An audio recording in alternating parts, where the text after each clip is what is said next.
It's time for everyone's favorite segment. Cap or no cap? All right, Kev, it's time for our favorite segment, as you just heard, cap or no cap.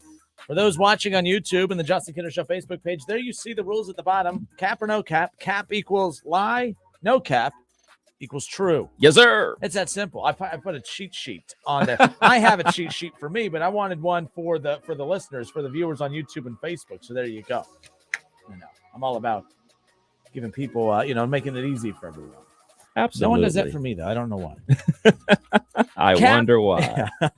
Cap or no cap? Let's get off and rolling, Kev. How about this? Toumani Camara gets drafted last night in the second round by the Phoenix Suns. Yeah. That is pretty cool. His new teammates, Kevin Durant, obviously, and Devin Booker, and then obviously Bradley Beal. Unbelievable. So Toumani Camara, Kev, will get legitimate playing time with the Phoenix Suns in his rookie season. Cap or no cap? No cap. They ain't got no choice. They ain't got no cap space. So they're going to have to play a bunch of rookies or undrafted guys because those are only guys they're going to be able to afford. So no cap. He's going to get some run. I don't think he's going to start, but I think he'll be like, 6-7 man. I really like Toumani Camara. I've always felt that when it came to Camara, all the attention was on Deron Holmes at Dayton, and I mean that as no slight. Rightfully so. Deron Holmes will be a star in the NBA, or will be a very good first-round pick in the NBA when that time comes a year from now. However, Toumani Camara did all the dirty work down low in the post. Deron Holmes last year for Dayton did a lot of work in the post, but man, did it look awkward and uncomfortable at times because he's a string bean and he has no strength. Camara has that strength, and he's one of the best rebounders in the conference, one of the best rebounders in the country, and could play defense, shot blocking. He has a good size build to him. He's not going to go. He's going to put a man body on eventually, but he's not going in super skinny either. I think he has the type of makeup to compete. So the thing that's most important, cap or no cap, Toumani Camara will get legitimate playing time with the Phoenix Suns in his rookie season. Cap or no cap? Kev, you brought up a good point. The no cap for the Suns makes this no cap. Exactly. With the change in the collective bargaining agreement, it's limiting teams from being able to go out and stack rosters. I know that's what the Suns technically just did. However, they may have three highly paid guys on their roster, but it will hurt them more than in decades past when super teams were put together, because they're not going to have as much money, free money on the side to go put some established role players around these guys. It's going to be tough to even get some of the vet minimum guys. Yep. That's going to be the tough part that the Suns have to overcome. That's why I think Toumani Camara makes a ton of sense. He is going to get minutes. He is going to get an opportunity. Do I think that he will keep those minutes and be able to sustain it? Well, that's up to him.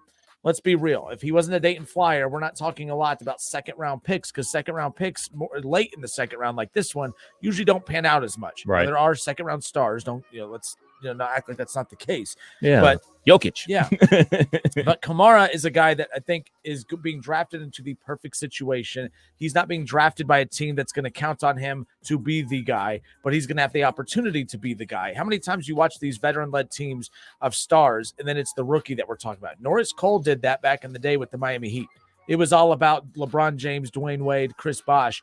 And then they draft this rookie late in the draft from Cleveland State, and look what ended up happening. I mean, he's a two-time NBA champion, played in 4 straight finals. Norris Cole, played that role. Toumani Camara is going to have that same opportunity. No one's looking at him to come in and be the guy, but he's going to have the opportunity to be a star just because of the attention that those three are going to get, Bradley Beal and company. So I really like where he ended up. Did you like that he ended up with the Suns? Yes, absolutely. That's the first thing I say. I was like, well, they have no cap space, and especially with the aprons that are going into effect with the NBA, some of these new rules are like how the Cavs bought out Kevin Love and he was immediately able to sign with the Miami Heat. They're not going to be able to do that anymore. So if you get bought out, you can't go to certain teams that are already above the luxury tax. So those teams that are looking for those veterans to come in, or guys that are kind of like ring chasing or whatever, to get the bought out contracts, you're not going to be able to hop onto these teams. So kind of trying to level the field of the NBA. So this is a perfect spot because they won't be able to do that. I like the leveling of the field, as you talked about, as Bradley Beal joins the Suns. Chris Paul now with the Warriors, but more so through the free agent market. Yeah. Trades can be worked out, obviously, but if Chris Paul was a free agent, I still think he could have gone to the Warriors. Either way, there's just more roadblocks put in place to prevent that from just happening like we've seen for so long. Next up, we'll stay in the draft, Kev. Victor Webenyama. Big Vic. I mean, we talk like I'm hearing so much about how this is this is the best prospect ever in basketball. Look, this isn't about the LeBron MJ debate, but to me, this isn't about who's the GOAT. The best prospect ever to me is LeBron James, from the fact that, the expectations, and this was before social media. That's what's wild to me about LeBron James is this, like, we knew about LeBron and we didn't have social media back then. That's hard to do. Webenyama is not a social media sensation. He's out there on social media. Mm-hmm. There's his highlight tapes and all that stuff, and he's being talked about now. I just don't get the same vibe of him being an elite prospect like that of LeBron James. Doesn't mean he's not going to be good, but there is a ton of hype about this guy coming into the league. So Kev, cap or no cap? Victor Webenyama will live up to the hype and be the league's next elite face of the franchise. Will be the next face of the league. Cap or no cap? No cap. I'm gonna go with no cap because when are they wrong? When are they say like this is gonna be the guy to carry the league? Looks like Luka is that guy. That's what they told us from Jump Street. LeBron, they told us he was gonna be that guy. I'm pretty sure he's that guy. Dating all the way back to Lew Alcindor / Kareem Abdul-Jabbar. They said he was the greatest high school basketball player ever. Went to college, won 3 national championships, came to the NBA, dominated. Magic Johnson, they said he was going to be the best point guard of all time. Magic Johnson, the best point guard of all time. So they're right a lot. So I'm going to say yes. All right, cap or no cap, Victor Webenyama will live up to the hype and be the next face of the league. LeBron James still, in my opinion, is the face of the league because LeBron, like, there are talents that are better than LeBron right now. But when you think of NBA, you think of LeBron. Before LeBron, there was a lot of great stars between MJ and LeBron. But, you thought of NBA, you maybe thought of Shaq or whatever, but Shaq still wasn't that MJ. Mm-hmm. MJ was the guy before. There's going to be stars between LeBron and the next face of the league. Maybe not, though. Maybe Webenyama is the guy. The league has a weird habit of just handing off the league from one elite star to the next. It's not a branding thing. Mm-hmm. Look at baseball. If it was up to baseball, they would have had a face of the league every decade, just handing it off to the next. They might be close with Shohei Ohtani. He might be that guy now. But basketball, it went from obviously with the Larry Bird and Magic Johnson, they went right into Michael Jordan, who then went right into LeBron James, and now it's maybe right into Webenyama. Or maybe we're in a different era of the NBA where it is all about the overseas players, Webenyama, of course, but maybe it's Jokic, whoever. But I'm fascinated by this. I think you brought up a great point. When are they wrong about these type of guys? The NFL prospects get wrong all the time. Yeah. We get told generational quarterback all the time. But yeah, those guys get paid more than anyone at ESPN, which is wild. But the NBA, you're right. I haven't thought of it like that, but you're right. They were told us about Shaq, we got Shaq. They told us about Patrick Ewing, we got Patrick Ewing. Tim Duncan. Kobe Bryant, and that was a softer one. Kobe didn't get all that hype coming out of high school as much as KG and some of the others. Yeah, KG was way more hyped than Kobe was. But more times than not, they get it right in the NBA when it comes to the top part of the draft. Yeah. So yeah, I think I'm going to say no cap as well. I think that he'll live up to that. All right, let's stay in the NBA, Kev.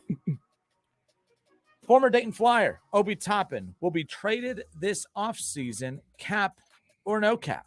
Did you hear the audio? You haven't heard the audio? Yeah, I should have brought the audio. No, Oh, I have. Okay. We can't blame reasons, but I mean, outside of it sounding like crap, there's a couple cuss words in there, and it wouldn't be very good to hear on the air anyway. But go ahead and do yourself some Googles and listen to it. I'm gonna go with no cap.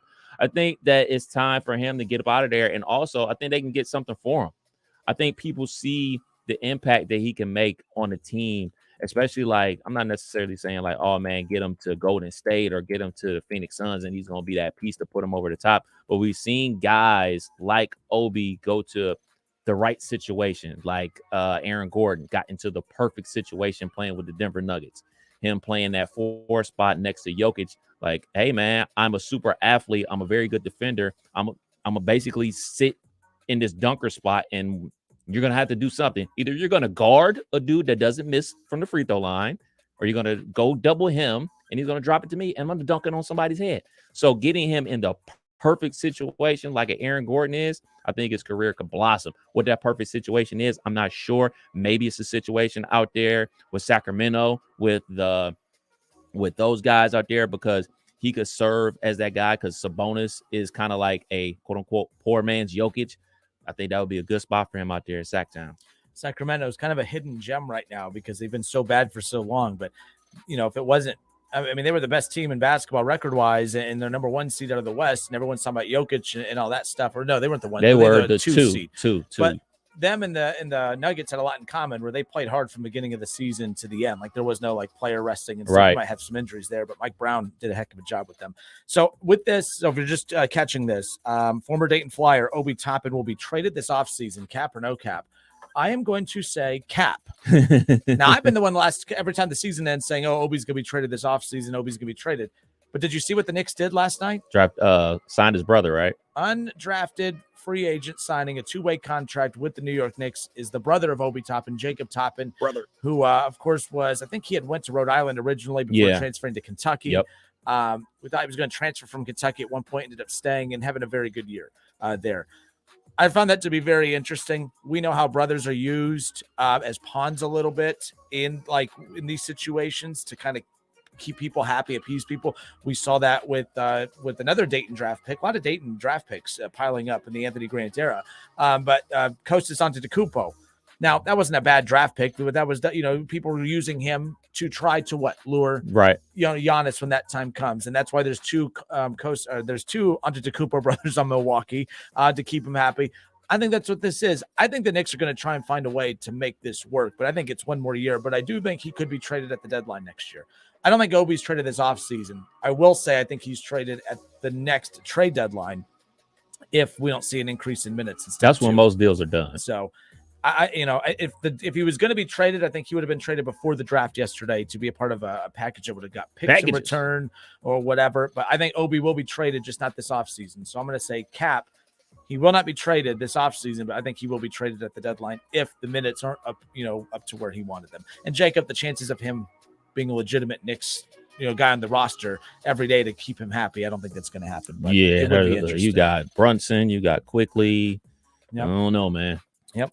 All right. Last and not least, again, Kenner and Kev, cap or no cap here. Kev, we can close out with baseball. We haven't had, so in 2020, do you count the 2020 season? Yes. No, I don't, but that's fine. So my bad. I wrote this, so I'm gonna read it the way that we wrote it. But they played it. It happened. It's on the record books. So I said, in 2020, technically the Reds and Guardians both made the postseason. The Reds just forgot to get on the bus and show up and all that stuff, but nonetheless. So the last real season, non-COVID impacted season, like a real regular season, 162 game stretch to the postseason. So the last regular playoffs, if you will, where the Reds and the Guardians / Indians made the playoffs was 2013. Right now, the Guardians right there at the top battling for their Central Division. The Reds atop their Central Division. So cap or no cap, Kev, the Reds and Guardians will both win their weak Central Divisions and make the playoffs together this season. No cap. Look, man, the Twins, they keep winning. They actually beat the crap out of the Red Sox last night, which pissed me off anyway. But look, it's going to be between the Guardians and the Twins in the AL Central. I think the NL Central is wide open, but I think the way that the Reds are playing right now, so much confidence, man. I think that's something that we overlook in sports right now. Like, confidence is one thing. Like, when you get to the playoffs, that's a totally different animal. You're dealing with experience and confidence, but the regular season, there's so many games. It's just like coming at you real fast and everything like that. I think that both teams will win their weak centrals, be in the playoffs, and give us something extra to talk about come the fall. I think both make it as well, and I won't shy away from it. Both teams play in very weak divisions. Yes. Both teams play in weak central divisions. So that helps. That's going to give them that opportunity there. But I also think that the Guardians and Reds are vastly different of how their build-up and makeup is. But I think you have, obviously great manager over there with the Guardians, kind of getting them through some murky times. Some of their starting pitching's banged up. Mm-hmm. I am curious what the return that Bieber gets is. Is Bieber like being looked at as like a cap, like a cap casualty to open up some money heading into next season, or are they going to use him to try to get like a guy back right away to help in the back half? I'm just with the lack of firepower offensively. I'm fascinated by what they do with Bieber. I think this is a situation where, as long as, like we talked about, I don't know if we talked about this on the air, but long as you're at least 3 games back, I think you just ride it out. Because if you lose him, you're just going to start losing games left and right. I mean, you saw how they started the season before Tristan McKenzie showed back up when they only had one elite pitcher.